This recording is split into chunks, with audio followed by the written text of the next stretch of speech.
Hello, welcome in, replay crew. Working on something a little bit different tonight.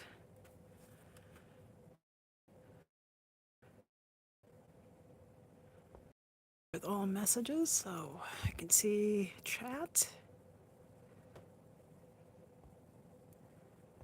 And we'll set that to keep out the trouble. I think that's good. So tonight I'm working on a quilt top that I started many years ago, and it's fallen into my pile of what I call what we call UFOs in the business, unfinished objects. Hey, Marla, welcome in. I thought at some point I've just got to get back into these and start working on them, and I've kind of reached a point with the watercolor painting where I've taken a bit of a break from it. I've got a stack of them that are needing frames, and I think it's just their turn to be unfinished objects for a while, and we'll come back to this. And well, it's kind of colorful and interesting to look at, so I thought maybe you guys would spend some time with me while I was working on this. So I've just threaded a needle with some vintage, I believe it's tatting thread, and they're these wonderful little variegated, yeah, tatting or crochet.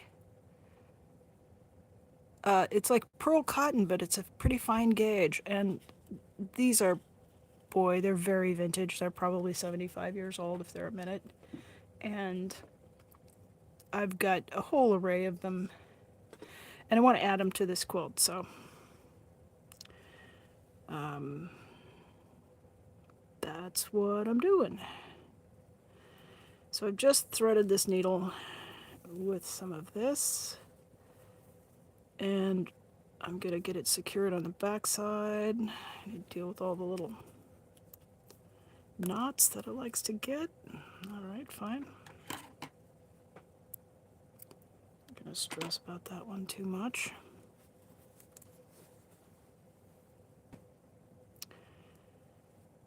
And when I turn this over, you'll see that the top fabric I selected for this quilt was an eyelet, which is a cotton fabric that's got embroidery, and there's little loops and holes made in the fabric. And it's quite beautiful. I love the embroidery on it. The color was perfect. But eyelets are not compatible with batting. The batting of the quilt will come. Hey, Sophia, long time no see. Good to see you.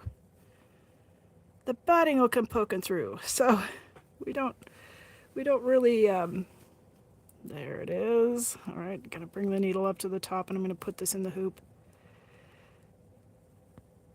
You really can't blame me for loving an unconventional fabric, right? Yeah. Can you see this texture? It's so beautiful, but there's these little holes in it. So if I was to put that over the batting without an interlining, the batting little pieces would come through, and then children and cats would find those little bits, and and they would pull them through, and it would be mayhem. So I'm just putting a little interlining here. I've got some a cotton that I've reclaimed from a vintage garment. It's very lightweight, and the color's just spot on with it. So I'm just sewing a square of that to the back. And if you haven't figured out by now, I am a why would we make it simple sort of a person. So there's a question in the chat. Do I have to wax the thread? I should. I've been debating it. It's actually been behaving pretty well. After I take it off the spool, I'm just running my thumb down it, but waxing or using a thread conditioner would probably help. But I've just got this little section here, so it's not too much trouble. So I could, of course, just use a blind stitch or somehow do this in a simple way, but I like to make it decorative.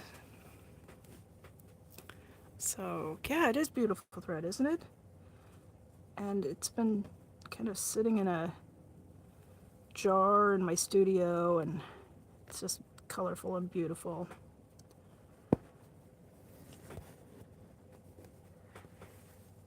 And then perhaps I will get this quilt. I've got the backing all selected. I bought the batting that goes in it to make the sandwich, and it's just a matter of getting it all kind of squared away and get those layers put together, and then sew them all together, and then I will turn a quilt top into a quilt. But this was one from, I think, I know I was working on it before my mom passed, and that was 2011, so I think it's safe to say I may be on 15 years of sitting with this quilt top, and I really like it. I like these bright colors. I like the different beautiful artisanal fabrics that I chose for it.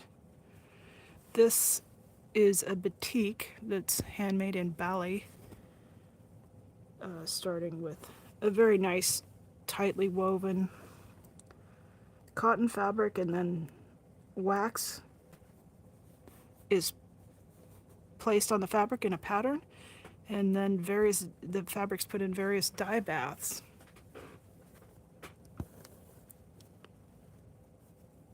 And then the wax is removed. So that's a fabric made by hand.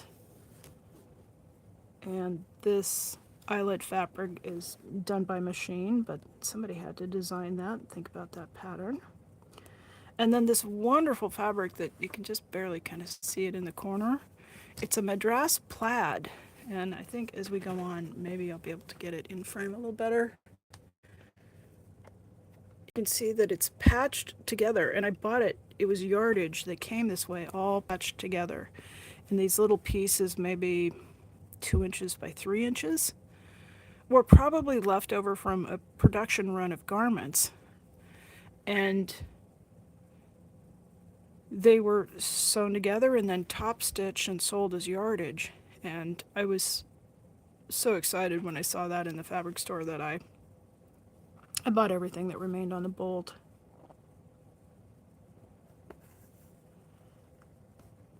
And it presented its own challenges. There were little seams that needed to be mended and resewn, and you can see the top stitch runs right off the edge, and it just shows the work of the person who was sewing all those little patches together.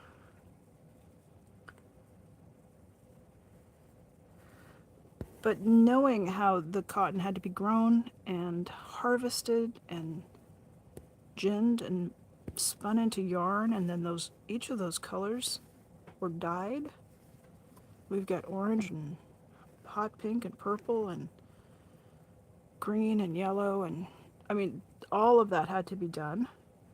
And then it had to be loomed into yardage. It's just an amazing amount of work. So I think in a lot of applications, scraps that are left over from garment making are just picked up and they go into recycling. They get shredded and they get turned into paper. And it's a shame because there's a lot of work that goes into it. And if we can kind of collect it off the fabric floor and sew it into yardage, and then it gets added to my quilt, and hopefully it'll be here for a very long time. Yeah. So Marla brings up a point that she's amazed at how long thread lasts, and it does have a lifespan. It's quite a long lifespan. But before I started using it for this project, I did take it and give it a good tug to make sure that it was still nice and strong, because thread does rot. I actually find these vintage threads stay usable a lot longer. And modern thread, if it's on a modern spool, I very often I'll give it that. I have developed a habit of giving thread a test before I start sewing with it, and have found that spools of modern thread, sometimes they're tender and they will just snap right apart. And then you've done all of your sewing, and your whatever you're sewing, your quilt or your garment will just come apart because the thread rots. And I don't know what that is, something about our modern processing. I find vintage threads to be a lot more trustworthy than sometimes than modern threads. Anything you ever bought back in the day at 5 for $1, don't trust that when you're sewing.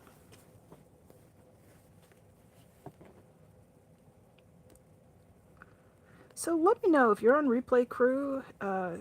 Drop a comment. Let me know if you're enjoying watching quilting or sewing. 'Cause I think most all of the other videos I've been painting or using that kind of media, but the more I talk to people, the more I find out that a lot of us are multi-modal artists. We work in different media at different times, and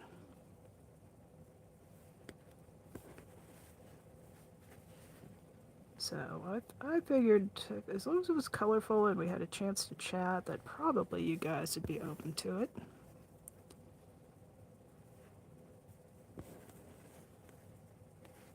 At any rate, it's probably more fun to spend time with me when I'm having fun with my art than when I'm sort of dragging myself to the studio table and just trying to force out a few more paintings.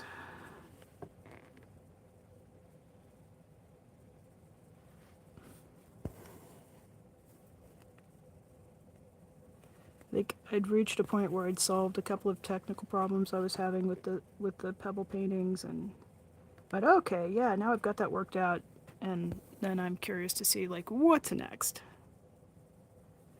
So yeah. Hey, Irish Mart. Boy, it's lovely to have you guys in here.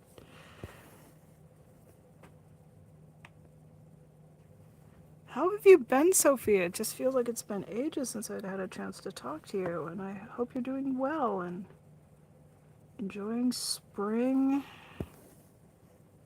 We're just kind of coming out of the season of tough times. It's already, can you guys believe it's already May? My goodness.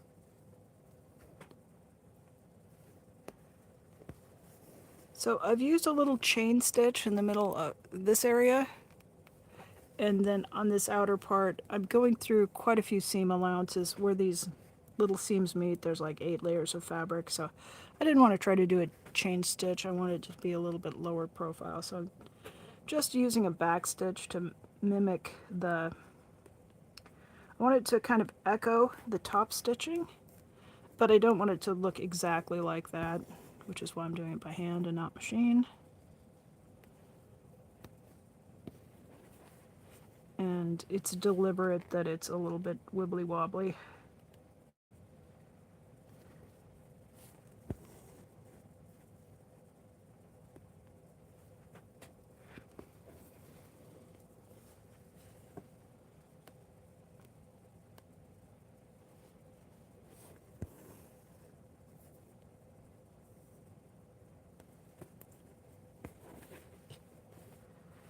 I'll tell you, it's a good to be ambidextrous. Working underneath the fabric with my right hand and on the top of the fabric with my left hand.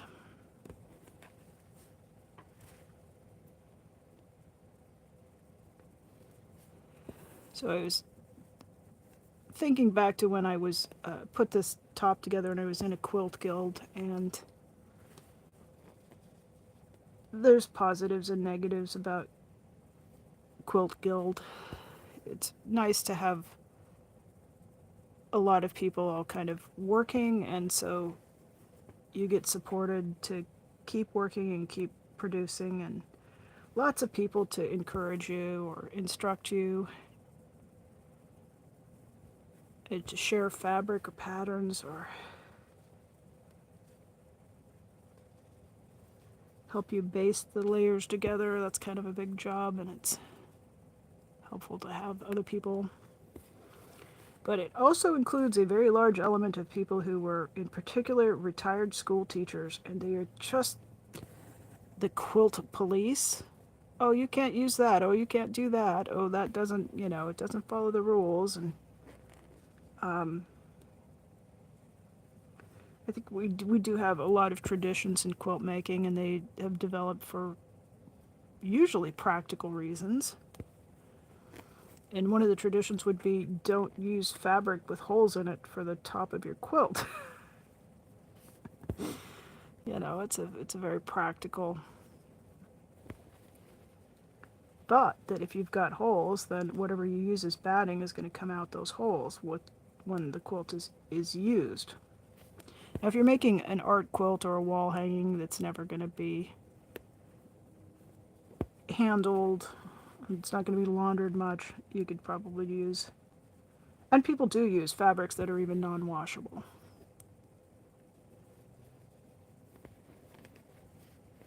And as I was working on this quilt top in Quilt Guild, somebody did come and criticize my fabric choice. It shouldn't stop the art, though. If you want to use something unconventional, you just have to make allowances for it. I mean, if you use a fabric that can only be washed gently in cold water, then even though the rest of the quilt is made of cotton that can be laundered in boiling water, the answer is use the fabric and wash the quilt gently in cold water, which is really how they should be washed anyway. Ernest, hello.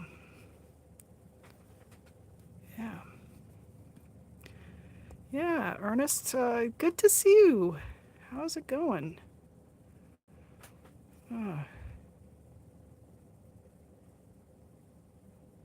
Oh, Sophia says it's less peoply in winter. Boy, that's true. That's true. And insects.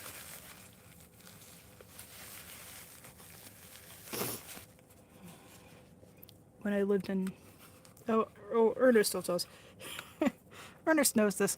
When I lived in Alaska, there were mosquitoes, and oh, good. Ernest is finally over the flu. Hey, pondfish.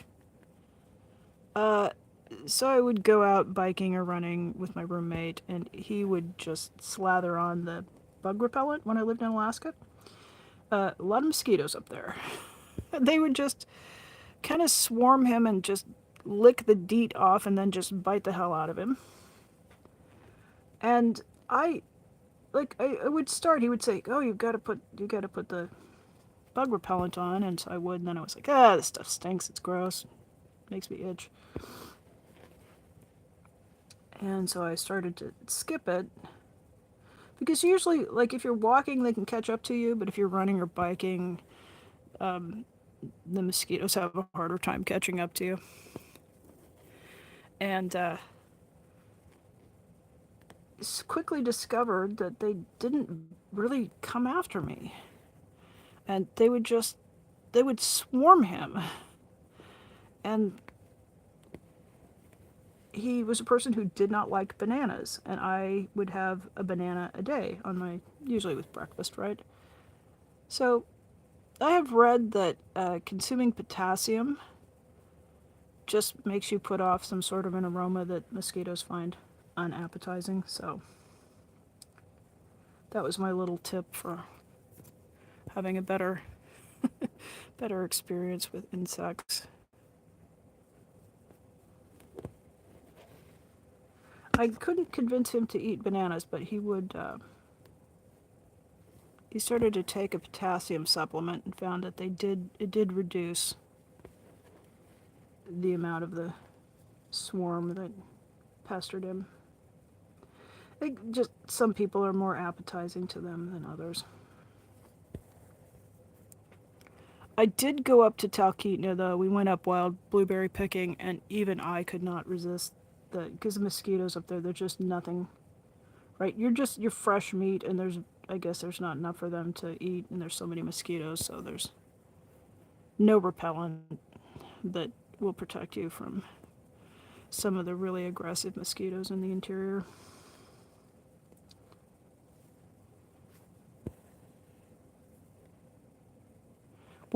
Yeah, I just remember that because one of the few times where I ever was dissuaded from doing what I was there to do because of bugs.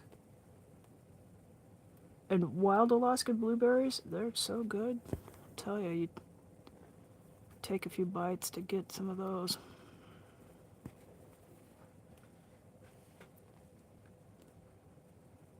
Boy, you really never know what I'm going to blather on about, do we?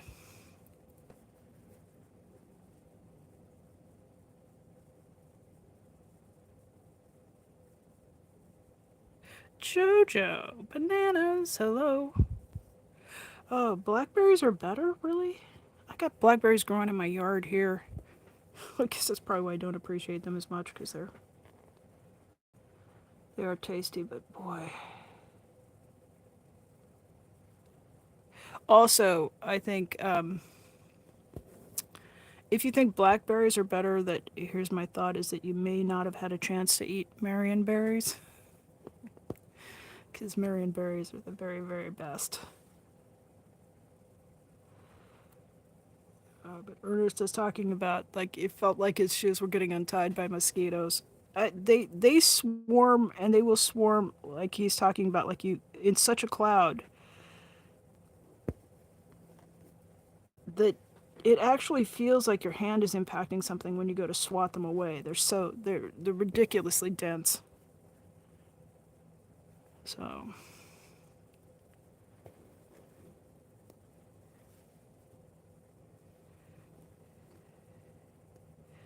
yeah, I guess I've heard, what is it? Is Minnesota someplace up in the lower 48 gets really ridiculous mosquitoes as well, but I've never encountered mosquitoes like Alaska mosquitoes there. Well, when you come back to Oregon and there's a few mosquitoes, you go, yeah, no big deal.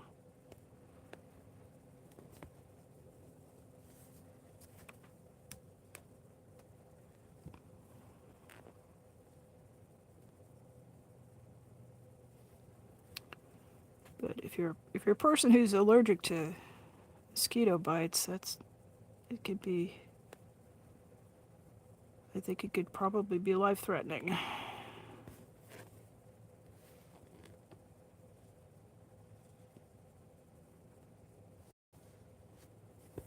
So I'm glad to hear you're feeling better there, Ernest. I know I was in a few chats and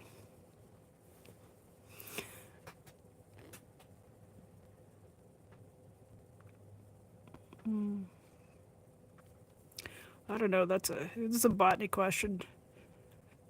You're the bananas expert. You tell us. Somebody's asking if bananas are a berry. I think they're a fruit, but thank you, Joe. It's one of my big stash of unfinished objects. So I was also thinking maybe if I got something out and I started working away, it might inspire some of you to kind of dig through and find that hat you started knitting, or just don't we accumulate unfinished projects? And if you're like me, I'll run up against something that's a technical problem, or maybe I think this quilt got boxed up during a move, and I moved from a place where I had room to set up my quilt frame and had one of the rooms of the house was just designated a sewing room. And then when I moved into this place I'm in now, I've never set up a fiber studio. I've got everything kind of stashed in a bedroom, but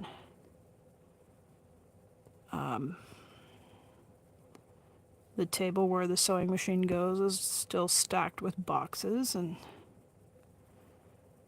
I moved kind of in a crunch, and then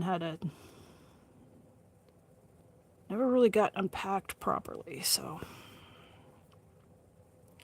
things come along, and then we get off our groove, and sometimes the work that we've got sitting as an unfinished project, like it can be really beautiful work, and life's not infinite. I have to finish some of that stuff.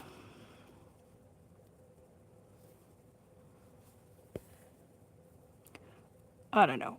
Maybe it is. When I was younger, it felt like it was infinite, but I think as I'm getting a little bit older, it just feels like, whew, I can get that stuff done, or it's just gonna end up. You ever go to a thrift store and you see somebody's unfinished project there, and it's so sad, right? There might be pattern and yarn and a sleeve, and it's like, somebody thought about that. They might have even gone and gathered up the supplies. They spent time doing it, and I guess I just don't want all my junk to end up in a plastic bag at some thrift store after I'm on to the next adventure.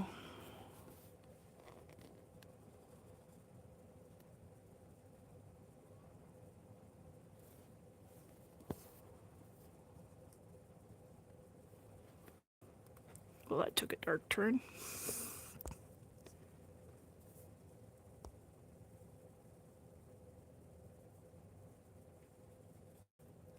Vinegar essence before you scratch takes the itch away for bug bites.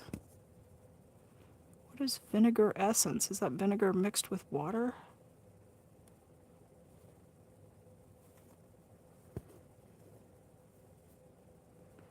It's funny. That's one of those smells that when I was young, I really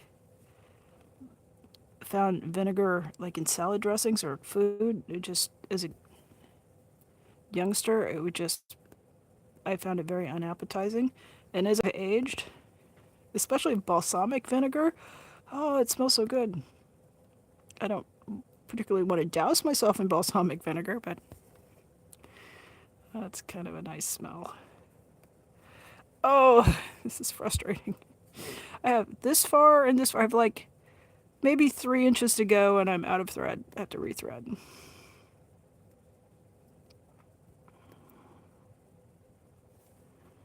There's no way this little guy will make it that far.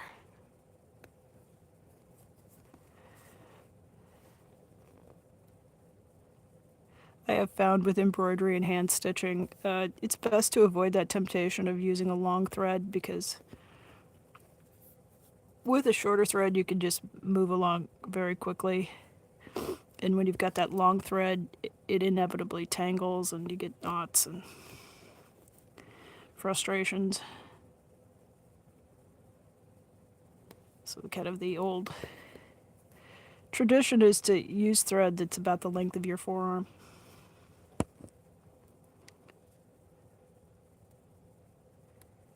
So I'm not gonna lie, I'll always try a longer thread the first run, and then I'll spend the time like trying to get my hand warmed up back to the embroidery stitch and fighting all of the tangles.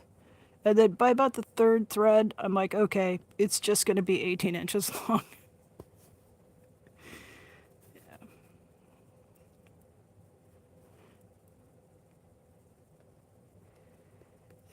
So one of my best tricks with balsamic vinegar is if you're cooking kale, the trick to making tasty stir-fried kale is to like never cook it longer than,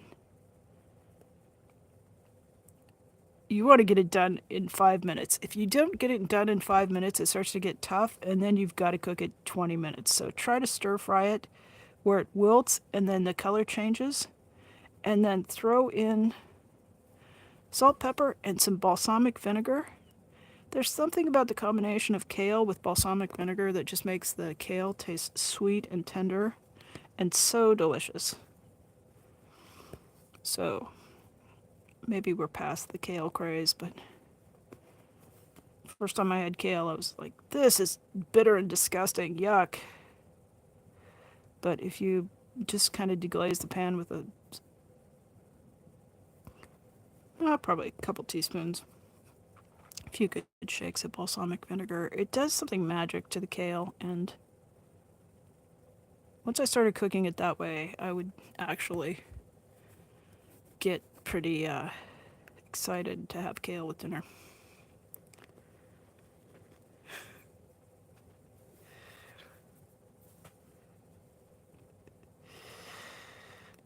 I'm chuckling because there's always a section. We always reach a section where we're talking about food here. Is that just people? Or just the cool people? Alrighty. So now I'm just down to a sort of an awkwardly short bit of thread left. So I'm going to take one more stitch and try not to... Ooh, that was the danger. Try not to unthread the needle.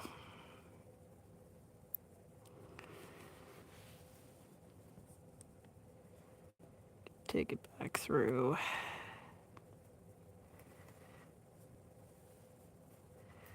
Secure the fabric. I gotta unhoop it. Got it on a big hoop.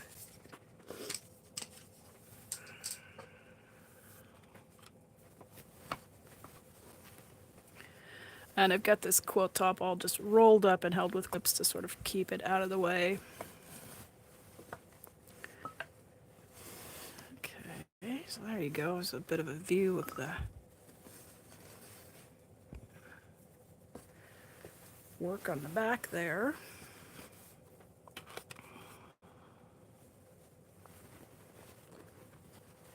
I try not to use knots. Knots are troublesome. So I'll take a few stitches and back stitches, and then I will hide the end of this in between these layers. So it doesn't take too much to secure the thread. Knots cause trouble because they push the fabric up and then you've got an area where it can abrade and cause wear. And then I got my fingers on the other side to make sure I'm not running through to the top fabric.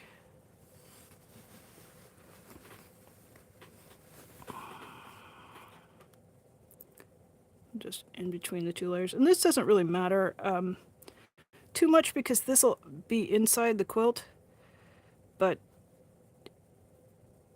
it's just a work habit to secure those ends. And this is probably going to be a little hard to see because moving around. But take the thread up and just pull it a little bit taut, give it a snip, and then it goes bloop right back underneath the surface. There's no ends to catch. No ends to catch means nothing gets sucked down in the bobbin. No trouble.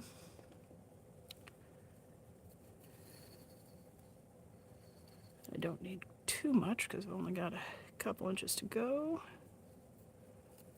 So I'm not, somebody mentioned earlier, was I using a wax or thread conditioner? I'm not, I'm just gently running the thread kind of between my fingernail just to take some of that extra twist out of it. Pearl cotton and crochet cotton, tatting cotton is not really made for hand sewing. So it's got quite a lot of twist. I'm just letting that thread hang down and releasing some of the twist. That will reduce the number of knots that I have. And when it comes to threading needles, I just use a little tool, a little needle threader here. It's got a loop of metal that goes in through the eye of the needle. I can actually thread needles pretty well, but this is a close fit, so this just pulls it through. Hold the needle and draw that through, the threads through. Cuts down on the swearing.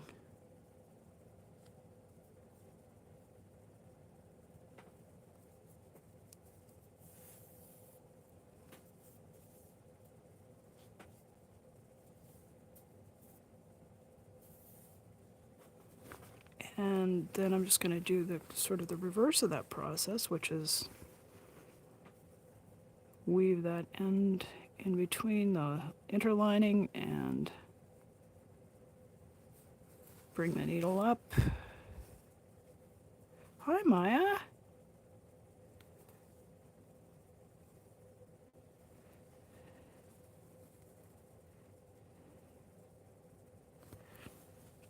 I'm going to leave a little bit on the outside there, and then I will trim it.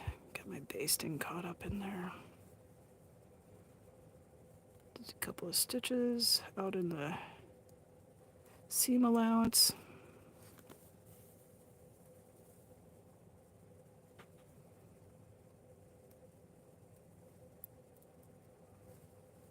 So it doesn't look like much, but you'll see if I give it a tug, right? It's anchored.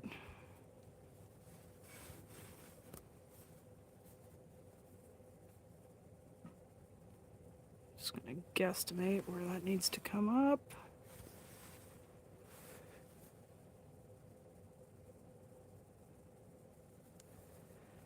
I find it's easier to hoop if I've got the excess thread on the top, so just run it back up to the top.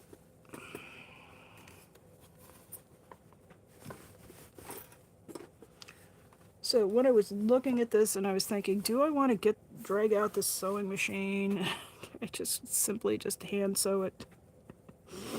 This is the point where I go, why didn't I get the sewing machine out? It would have been a pain, but to find, you know, get behind the desk, drop the cord through, oil the machine, like, I would have been done. I would have been done by now if I'd done that.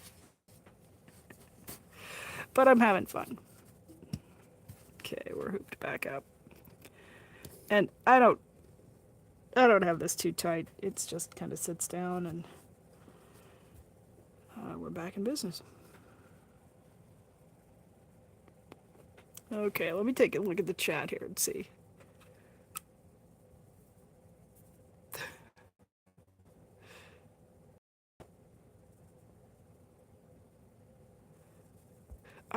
Boy, if you stir fry it like you're doing you know, in a wok, which is what I use for it, with a little garlic and salt, pepper, a little bit of balsamic vinegar. But then, like, I really like cooked spinach. So I think if you're a person who likes cooked spinach, you could probably learn to love cooked kale if it was prepared properly. But boy, when it doesn't have any vinegar on it, or the wrong kind of seasoning, or if it gets cooked too long and it gets to that tough stage, oh, it's gross. No wonder people don't like it. Okay, I'll stop talking about kale. I think I got a little... Nope.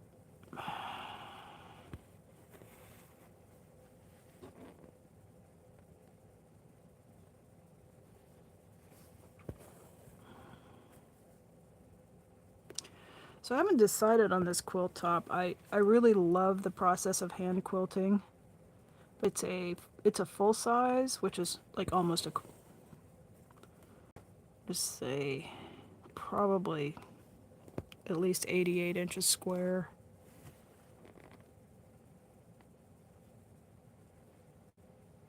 But it goes faster than you think it would go.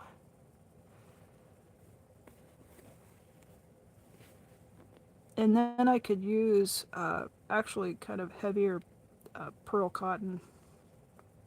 I could use all kinds of decorative threads and just do a kind of a running stitch to quilt it.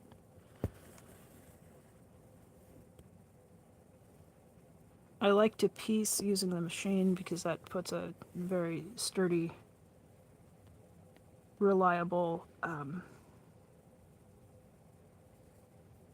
seam. When you're piecing a block, that's these little seams. And I have met quilters who do the entire process by hand. I always feel like if you gave the quilt a good shake, that it might have a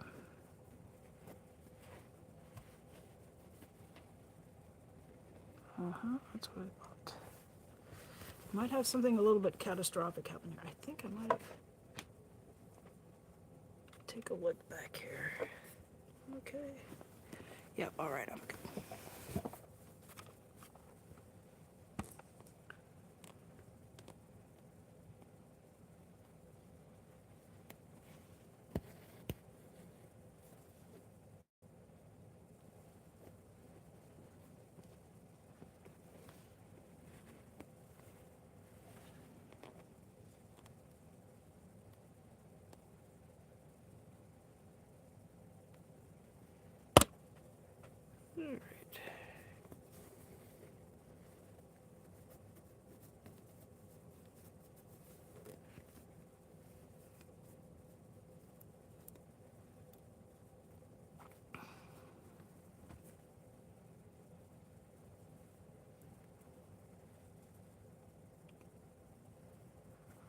this point right here, where there's a little seam in that patchwork fabric, there's 8 layers of fabric I've got to get the needle through.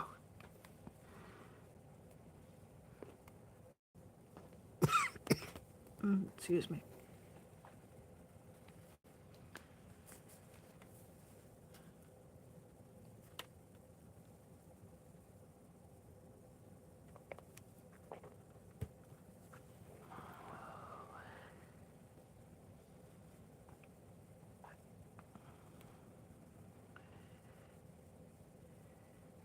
Come on.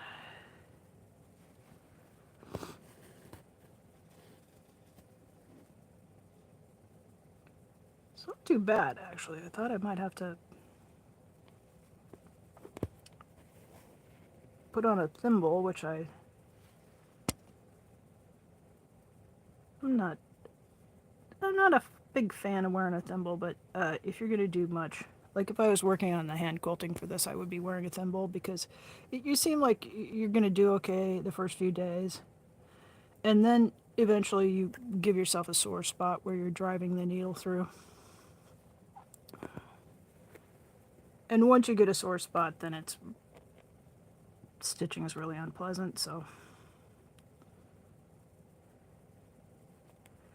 But most of the time I'm not using a fingertip to drive the needle through. I'm getting a hold of the needle and pulling it through.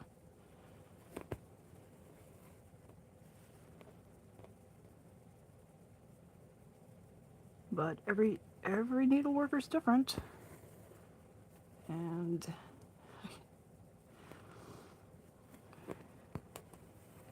you'll see quilters that they'll have a thimble on and it's just natural part of them. Doesn't come off. They'll be eating their snack with eating their biscuits with a thimble on their finger.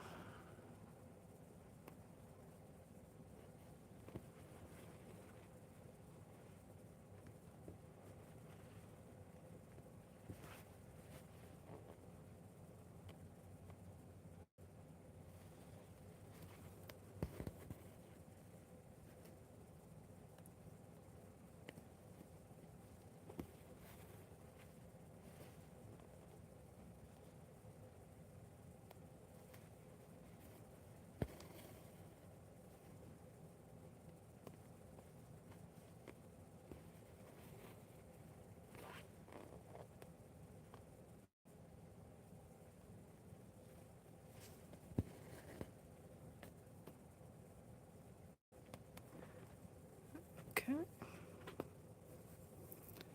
Every time I glance up to the chat, you guys are talking about something that sounds really delicious.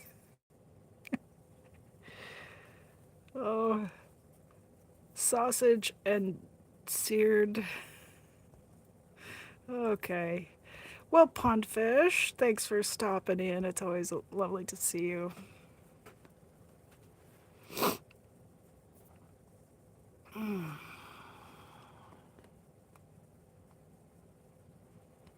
Yeah, I made a big run to the store last week, and usually I like to go when there's not crowds, and I live next, very, in my neighborhood, there's a grocery store that's open 24 hours a day. And a few years ago, I used to, like, you guys know from the time I'm live streaming, I'm a bit of an insomniac, and so it'd be 2, 3, 4 in the morning, and I'd be like, okay, let's go grocery shopping. And they've had some crime, so I don't venture out anymore after having somebody kind of skulk after me to the car. But I do tend to go later, 9, 10 o'clock at night. And usually by the time I'm there, the deli is closed and the rotisserie chickens are all gone. And so I went last week, and as I came into the store, the deli's at the back, and I was probably halfway through it. I was like, boy, it sure smells like rotisserie chickens. And so I headed back there, and sure enough, there were still some chickens. And I don't know why, because usually the deli is closed like by 8 p.m. And for whatever reason, somebody was there cleaning, and the chickens were still hot and in the case. And so I nabbed a couple of them and came home, and then you know, put $200 worth of groceries away, and which is the point where I'm usually like, oh, I need a nap. But I took the chicken meat off the bones and portioned it out and put some in the freezer, and been having salad with nice chicken on it all week. It's just been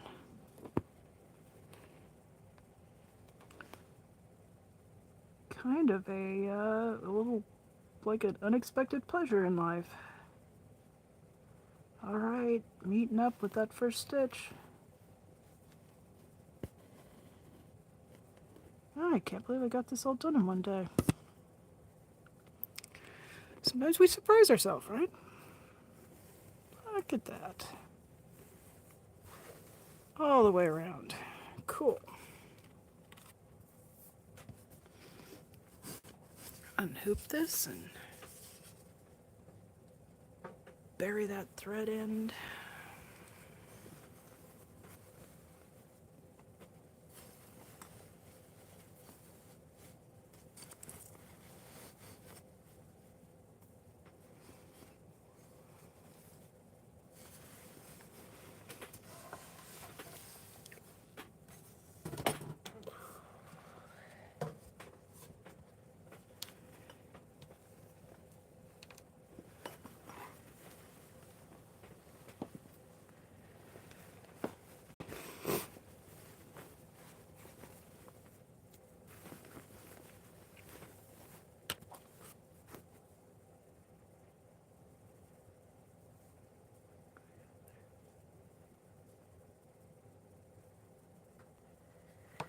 Yep.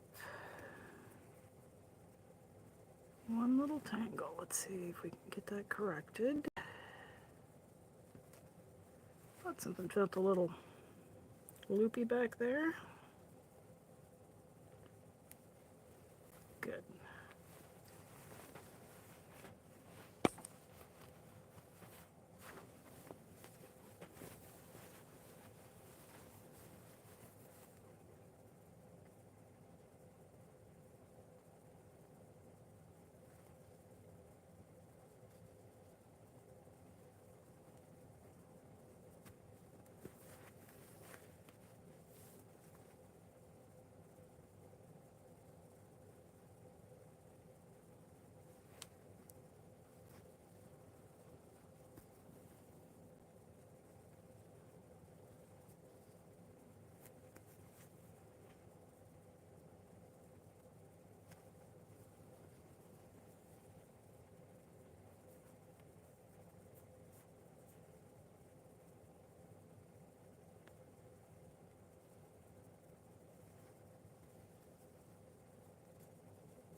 Now, in between the layers, and I'm feeling I've got a finger on the other side so I don't go all the way through, and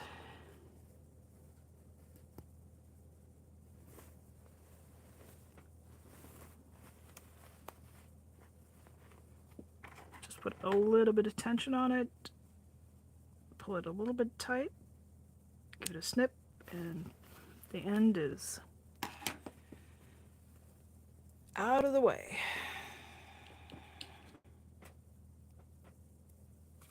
Okay.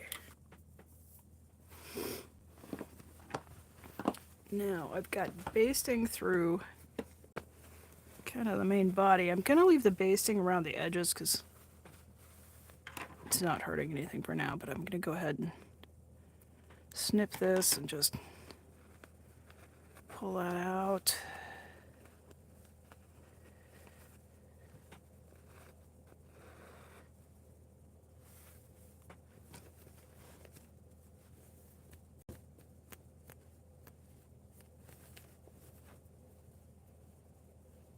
I think I did manage to get a loop in that there. Nope.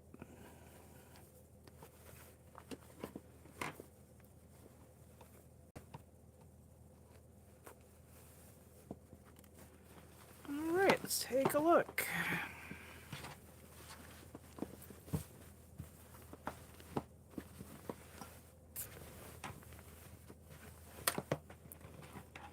So it's still the fabric I used for the lining is nice and lightweight, so it's still got a good hand.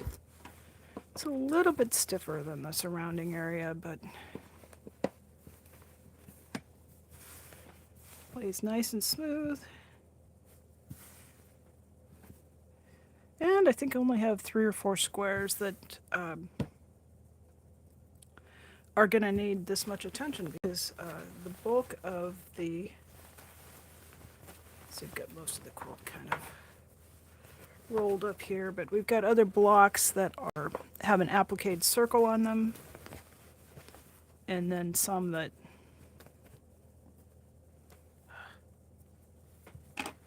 managed to drop this on the floor and pick up every bit of cat hair in the room.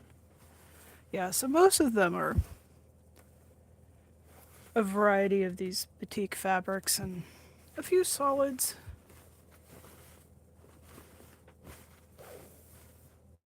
Some commercial prints, more batik. Those little circles are really fun, aren't they?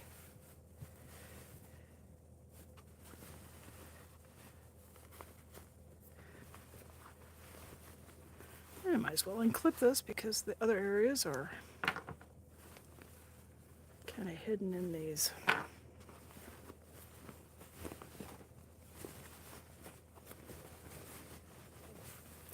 Yeah, I love a scrappy quilt. The more fabrics in it, the more my joy is increased.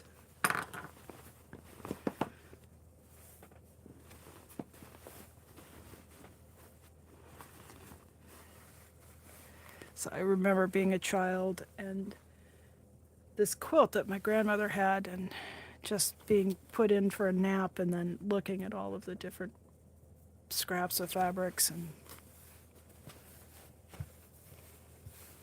I just think there's just a lot of joy when there's a lot of variety.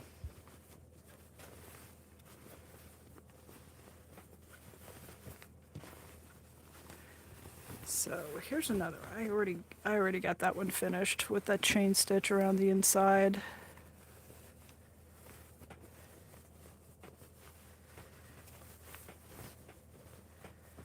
But what do you think of that plaid with all of these batiks? It's just sort of a color riot.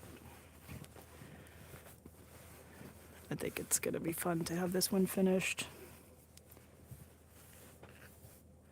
and have it on the bed and just be able to see it every day. Alrighty.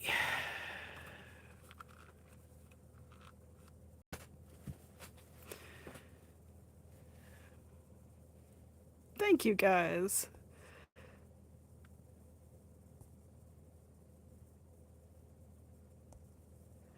Yeah, right? Like the more the merrier. And I love polka dots with stripes, and I think most color combinations are really improved by a black and white checkerboard being next to them. Just um,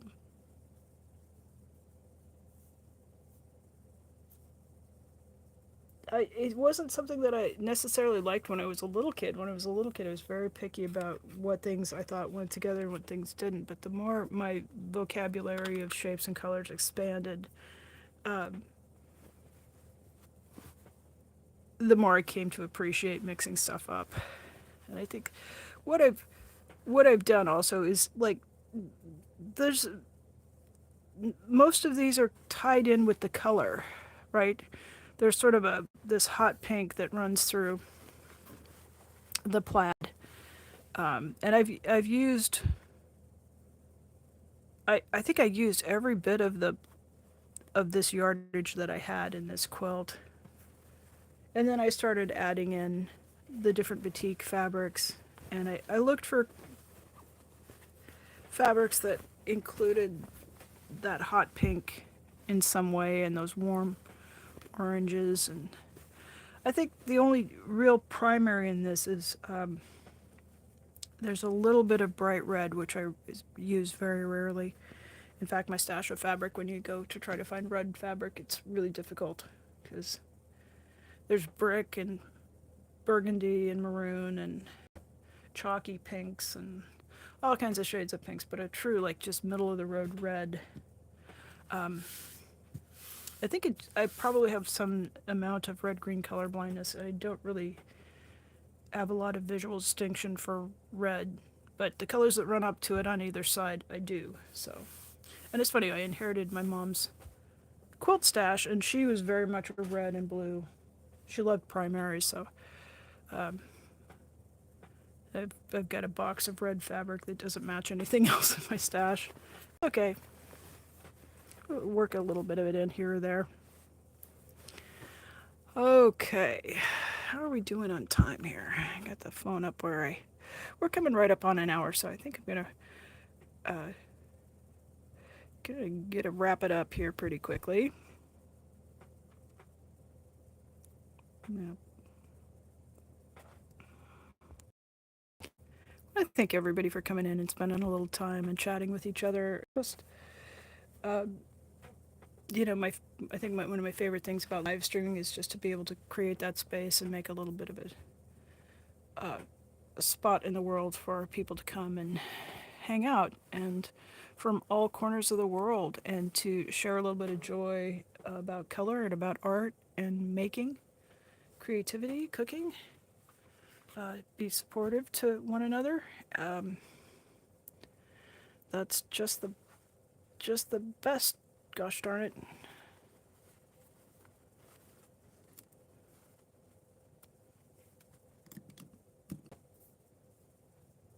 Thanks for chatting. Thanks for the likes, and we'll see you. We'll see you soon on the next one.